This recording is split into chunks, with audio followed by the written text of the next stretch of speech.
আলাইকুম গাইস, আজকে আমরা এসেছি চা বাগানে।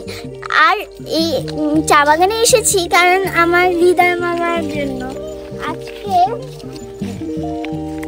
আমার একটু মন খারাপও আছে কারণ আমার 3টি পেটকে আমি রেখে এসেছি ওরিও, তারপর সুগার আর আলফি। এদের 3জনকে আমরা অনেক মিস করছি।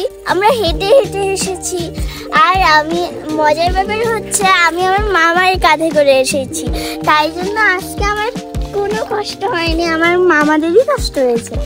টাটা।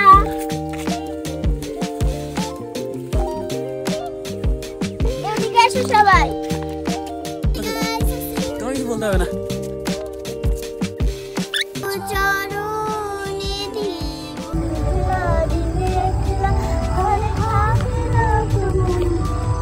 যাবো আমি খাবো